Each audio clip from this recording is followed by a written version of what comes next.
네, 문재인 대통령이 미국 CBS와의 인터뷰에서 미국인 대학생 오토 원비어 사망 사건과 관련해 북한의 인권 문제를 정면으로 비판했습니다. 한편 야당이 송영무 국방장관 후보자에 대한 셀프 훈장 의혹을 추가로 제기하고 집중 검증을 하기로 했는데요. 오늘 두 분의 전문가 모시고 이야기 나눠보겠습니다. 최진봉 성공회대 교수, 차명진 전 새누리당 의원 나오셨습니다. 안녕하세요. 안녕하십니까? 예. 어서 오십시오. 네. 문재인 대통령이 미국 CBS와의 인터뷰를 했는데요. 여기에서 북한에 대한 어떤 입장을 좀 내놨습니다. 일단은 오토 원비어 죽음에 대해서는 책임이 북한에 있다. 그리고 북한은 비이성적인 정권이다라고 좀 강조를 했는데 어떻게 좀 들으셨습니까? 저는 그러니까 인권 대통령으로서 당연히 해야 할 말을 했다고 생각을 합니다. 예. 그러니까 문재인 대통령이 현재 사실 이제 문재인 대통령을 지지하지 않는 분들이나 안보에 대해서 불안감을 갖고 있는 분들 같은 경우는 대북 정책을 어떻게 쓰느냐에 관심이 많지 않습니까? 예. 근데 이제 한미 정상회담 앞두고 뭐 이렇게 삐걱대는 듯한 모습을 보여주는 것이 불안감을 증폭시키고 있는 상황에서 문재인 대통령이 명확하게 본인의 의사를 밝히신 거라고 저는 생각을 하고요. 예. 또 본인이 평소에 인권 대통령으로서 인권을 위해서 늘 일했던 분 아니겠습니까? 예. 그렇다고 하면 북한 인권에 대해서 당연히 저런 지적을 하시는 게 맞다고 생각하고 또 원비어 사망 같은 경우에는 북한이 정말 명백하게 잘못했죠.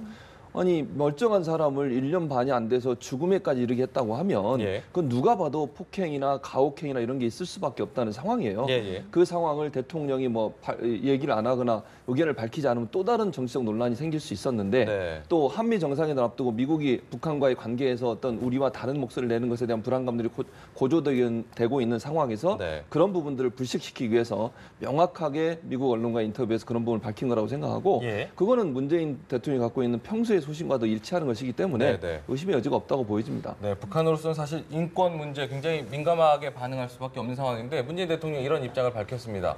어떻게 보셨나요?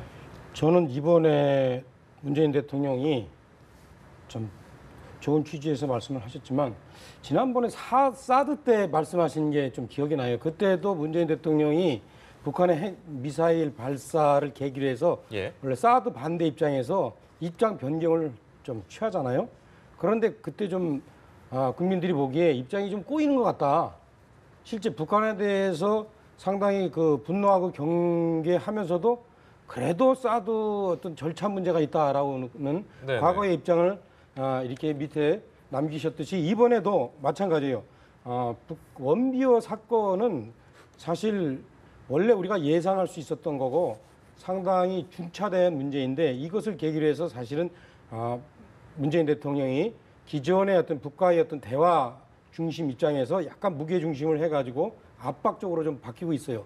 그럼에도 불구하고 그때 대화에 대한 미련이 지금 남아 있는 그런 것들이 CBS 인터뷰에 나타납니다. 예컨대 뭐 대화의 일정을 미리 1년 안에 했으면 좋겠다든가 네. 아니면은 뭐 동결하면은 북핵 문제를 동결하면은 대화를 할 수 있다든가 이런 식으로 이 어떤 대화에 대한 미련 네. 이런 것들을 좀 남기는데 이것은 제가 볼 때는 사드 문제 때처럼 좀 꼬이는 것이고 좀 비현실적이다. 실제 현재 제가 볼 때는 우리가 냉정하게 보면 국제 정치는 현실인데 특히 북한과의 관계는 현실인데 우리가 북한과 정말로 대화를 하고 싶다면 예. 지금은 북한이 현재 주민을 벌모로 삼고 공포 정치를 하는 것으로선 더 이상 체제를 유지할 수 없다는 것을 계속 압박을 하는 것이 우선입니다. 강력한 메시지가 중요하다. 네, 그런데 예. 그러한 부분에 대한 압박보다는 오히려 대화할 수 있다라는 어떤 희망을 먼저 표한다는 것은 저는 뭐 대북 전략상 좀 맞지 않고 이것 사드처럼 또 꼬이는 거 아닌가 이런 생각이 듭니다. 네. 지금 말씀하신 것처럼 물론 조건을 좀 열어두긴 했지만 대화 가능성을 계속해서 좀 보여줬거든요. 네, 그렇죠. 이제 한미 정상회담도 앞둔 상황에서 이렇게 대화 가능성을 비춰준 거에 대해서 좀 염려하는 시각도 있는 것 같고요. 그렇죠. 그런데 이런 이제 어제 대화에서 무슨 얘기가 있었냐면 북한과 아무런 조건 없이 대화를 말한 적은 없다고 얘기했어요. 예. 그 말은 명확하게 뭔가 변화가 있을 때 대화를 하겠다고 하는 것은 명확한 예. 워딩이거든요. 그러니까 그 부분은 우리가 오해를 하면 안 될 것 같고 네. 왜 대화가 필요하냐면 이제 차명지 의원이 말씀하신 것처럼 압박도 해야 되고 대화도 해야 된다고 생각을 해요. 압박만 하게 되면요. 아니 코너에 몰리게 되면 북한이 어떤 짓을 할지 모르지 않습니까? 네. 지금 핵 개발하고 계속 이렇게 미사일 개발하는 것도 어찌 보면 대화가 없어서 이런 부분이 일어날 가능성도 있어요. 그러니까 물론 북한이 핵 개발을 하고 미사일 개발하는 것을 비판하고 거기에 대해서 뭔가 제재를 가하는 건 당연히 필요합니다. 예. 그렇지만 한편으로는 대화할 수 있는 창구도 열어놔야 할 필요가 있다고 생각이 들어요. 그래야 지금 우리나라의 그 한반도의 긴장 관계 계속 상승되고 있지 않습니까? 고조되고 있는 상황이고 4강 외교에서도 한반도가 상당히 어려운 상황에 빠져 있는 이유가 사실은 북한이 이렇게 호전적으로 나오는 건데 네. 호전적으로 나오는 걸 막기 위해서 제재만을 하는 것은 한계가 있을 수 있다. 예. 어느 정도 효과는 있을 수 있지만 네. 그럼 결국은 막판에 가서는 뭐 그냥 뭐 같이 자폭하자는 심정으로 공격을 할 수 있는 가능성도 전혀 배제할 수 없는 거 아니겠습니까?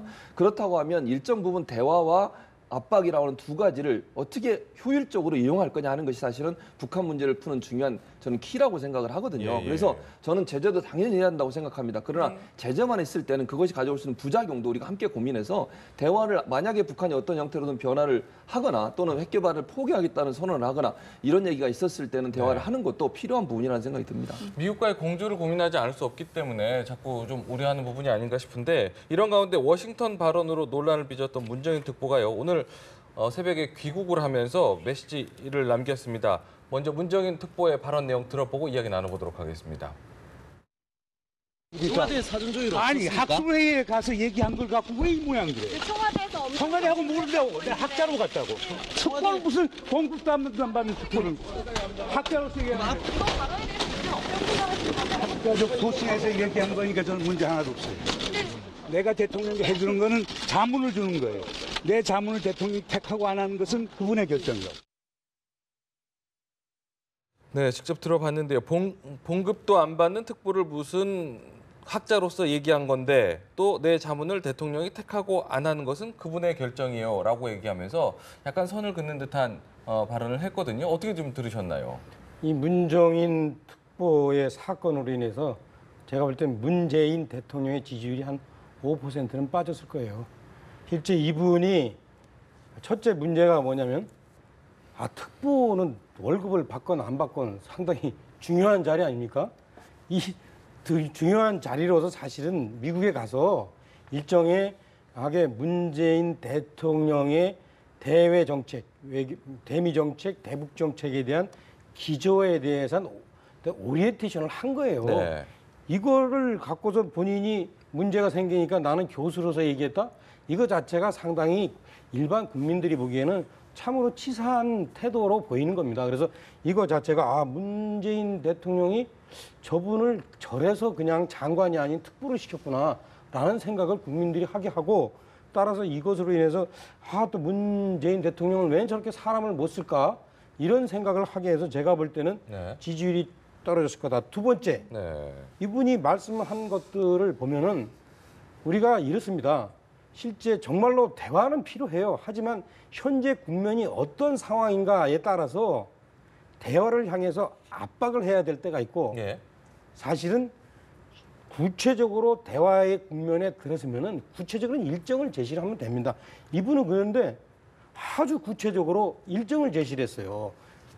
첫째, 북한이 핵을 동결하면 네네. 다시 말하면 핵을 폐지하는 것이 아니라 동결하면 대화할 수 있다라든가 네. 그다음에 사드는 동맹의 일환이 아니라든가 이게 일종의 좀 말장난인데 이런 문제를 가지고 어떤 문재인 대통령의 어떤 정책 원칙, 정책 철학인 것처럼 얘기를 해가지고 지금 가뜩이나 원비어 사건 때문에 분노해 있는 미국 트럼프에게 한국이 좀 이상하네? 라는 생각을 준 것은 분명한 사실입니다. 그래서 네. 이 부분에 대해서 저는 빨리 문재인 대통령이 이분을 특보해서 해지시켜야 됩니다. 네, 명확한 입장을 또 문재인 대통령도 밝혀야 된다라는 쪽까지 이어지는 것 같은데 어떻게 좀 들으셨나요? 문재인 대통령 분명히 입장을 밝혔죠. 네. 그러니까 이거는 개인적 사견이지 정부와 전혀 상의한 거 없었고 청와대 입장과 다르다 예. 하는 게 이제 정부의 공적 입장 아니겠습니까? 예. 그러니까 청와대에서는 선을 그었고 예. 또 청와대에서 경고까지 했다고 얘기를 했어요. 그렇게 그렇다고 하면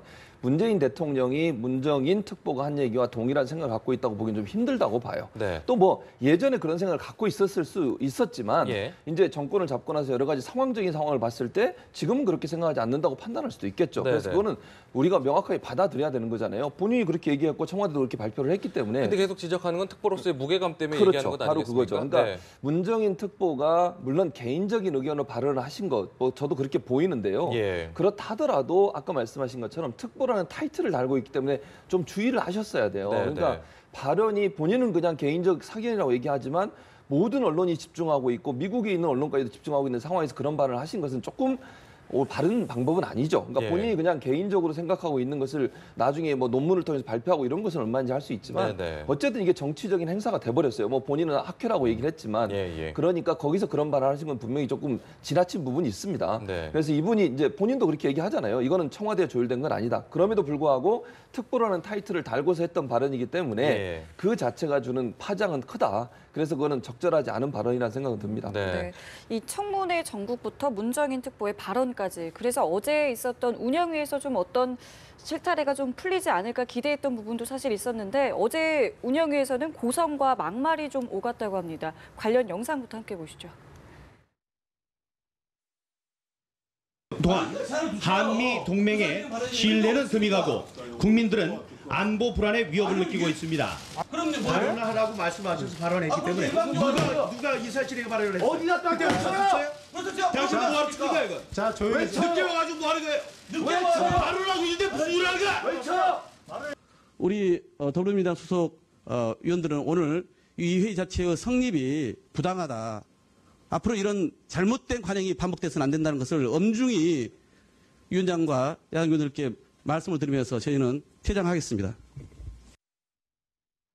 네, 어제 있었던 모습인데 어떻게 좀 보셨습니까? 예, 민경우 의원이 조금만 참지 그걸 못 참아가지고 예, 저랬습니다. 근데 지금 제가 볼 때는 오랜만에 보는 이제 여야 간의 그 대치 상황인데 이렇게 생각 들어요. 이게 저는 이것을 과연 10년 전, 20년 전 상황하고 비교해 보면은 어떨까? 사실은 이게 10년 전, 20년 상황에 뭐가 있었냐면요. 네. 정권 교체기마다 일어나는 여야 간의 서로 간에 길들이기 위한 상당히 장기적이고 격렬한 대치 상황이 어쩔 수 없이 있었습니다. 네, 네. 예, 그래서 생각해 보세요. DJ 때 예. JP 총리 인준하고 관련해 가지고 거의 100일 넘도록 국회는 공전되었어요. 그때는 뭐 그냥 거의 뭐 숨바꼭질에 그냥 좀 명패가 날아다니고 난리 났었죠. 네, 네. 그 다음에 또 10년 전 때 MB 때 그때는 뭐 보세요. 생각해 쇠고기 괴담 파동으로 인해서 거의 국정이 마비된 상태였어요. 그런데 그때하고 비교해 보면 예. 사실은 지금은 약과다. 상당히 약과죠. 물론 제가 볼 때 이제 이러한 이 격렬한 예. 서로 간의 어떤 감정적 마찰은 없어야 되겠지만 없어야겠죠. 네. 그래도 20년 전 10년에 비하면은 많이 나아지고 있다. 예. 이런 생각이 들고 네. 그래서 자 이것들이 더 없어져야 되겠죠. 없어지려면 어떻게 되겠습니까? 저는 이렇게 생각해요. 제가 아마 저 이 발언할 때 상당히 고민을 많이 해봤는데 이렇습니다. 어차피 가진 자가 풀어야 됩니다. 네. 제가 여당이라도 지금 여당이 풀어야 돼요. 여당이 지금 야당에 대해서 거의 내로남불식으로 발목 잡기 한다 하는데 네. 정말 그 여당에서는 둘 중에 하나를 해야 돼요. 하나는 진짜 책 잡힐 일이 없게 하던가 네. 인사 문제나 어떤 정책 문제에 있어서 아니면 정말로 여당이 처음에 문재인 대통령이 그 취임사할 때처럼 진짜로 협치를 하든가. 네. 협치라는 건 뭐예요? 야당의 입장을 반영하는 거예요, 그냥. 예. 협치는 서로 이렇게 보고 웃는 것이 아니라 이런 것들이 지금 없습니다. 그래서 저는 여당이 결자 해제해야 된다. 그러니까 여당이 결자 해지를 해야 된다라고 얘기는 하는데 여당으로서도 사실 인원 의석수로 보면은 사실은 할수 소수 있는 아닌 힘이 없죠. 힘이 그렇죠. 없지 않습니까? 오히려 야당이 뭉치면 야당이 더 힘을 그죠. 발휘할 수 있을 텐데 예, 맞아요. 글쎄요. 여당의 역할이 굉장히 중요하다는 말씀을 많은 분들이 지적을 하십니다. 여당이 어떤 역할을 지금 하면 될까요? 저는 여야가 중요하다고 생각을 해요. 네. 그러니까 정치 물론 이제 차명지 의원님 말씀하신 예전과 많이 좋아졌다고 말씀하시는데 네. 지금 이 시기에 저런 모습을 보는 국민들은 얼마나 답답하겠습니까? 정치인들이 저렇게 또 싸우고 고성 삿대질하고 이런 부분들 정쟁하고 이런 부분들이 네. 절대 좋게 보일 수가 없어요. 그래서 네. 저는 국회 문화 자체가 바뀌어야 한다고 생각을 해요. 이건 여야의 문제가 아니라 네. 지금 보세요. 여당이 야당 되면 또 공격하고 야당이 여당 되면 또 방어하고 이런 게 계속 반복되지 않습니까? 뭐 어쩔 수 없는 정치적 상황이긴 하지만 네. 그걸 조금 더 수준 높게 했으면 좋겠다. 네. 그러니까 차명지 의원님 화가 나도 화를 잘 안 내시잖아요. 그냥 얘기하면 될 텐데 네. 저걸 조금만 더 참지 못하고 저렇게 고성을 하고 삿대질을 하고 이런 것들이 예. 그러니까 국민들 입장에 상당히 그건 저는 그래서 여야의 문제가 아니라 이거는 네. 국회의원 전체의 어떤 품격이라고 생각을 해요. 네. 그분들이 조금 더 상식적인 차원에서 또 국민의 눈높이에서 생각을 해보신다고 하면 예. 저런 행동들이 얼마나 국민들한테 큰 실망을 주고 국회나 정치에 대한 어떤 무관심을 초래하는지를 좀 고민하셔서 행동을 하셨으면 좋겠다는 생각이 듭니다. 네. 네. 자, 어쨌든 이제 장관 후보자 청문회를 해야 할 텐데 이렇게 지금 뭐 파행을 거듭하면서 일정조차 잡지 못하고 있거든요. 제가 볼 때는 이 상황은 상대적으로 오래 될 것 같다. 벌써 오래 갈 7월 것 국회 같아요. 얘기 나오고. 예, 오래 갈 것 같아요. 장기적으로. 왜냐? 현재 문재인 대통령의 인사 정책 예. 그리고 추경에서 일자리 정책이라고 하는 공공 일자리 정책에 대한 기본 원칙에 대해서 반대하는 입장이 자유한국당뿐만 아니라 국민의당, 바른정당도 입장이 일치합니다. 네. 그래서 야3당이 이렇게 반대를 하는 상황이라면 여당, 청와대가 기존의 입장을 양보하지 않는 한 네.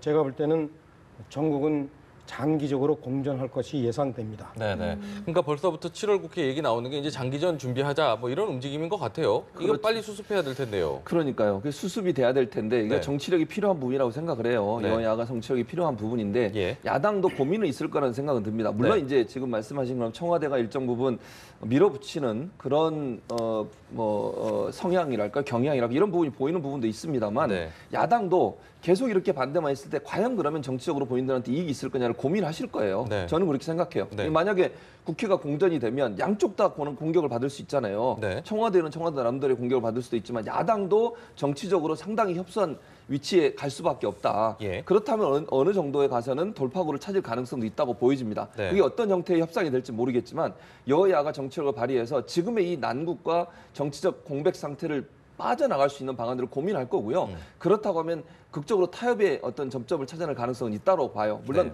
그게 지금 상황에 좀 어려운 부분이 있긴 하지만 그리고 청와대 같은 경우도 이번에 이제 인사 추천위원회를 만들어서 가동을 하겠다고 했습니다. 네, 그래서 뭐 새로 추천되는 인사들에 대해서는 조금 더 검증을 잘 하겠다고 얘기를 했고 예. 지난번 뭐 명시적으로 그렇게 얘기는 안 했습니다. 어쨌든 실수가 있었다는 분도 인정한 부분 아니겠습니까? 그것도 일정 부분 청와대 입장에서는 시인한 부분도 있고 해서 예. 그런 부분들이 어느 정도 정치적 타협이 이루어지게 되면 여야가 다 이거는 서로에게 좋지 않은 상황이에요. 네. 국민들의 입장에서 보면 그렇다고 하면 이 부분을 타개할 수 있는 어떤 정치력이 또는 정치적 협상이 일어날 가능성을 전혀 배제할 수는 없는 상황이라고 보여집니다. 네.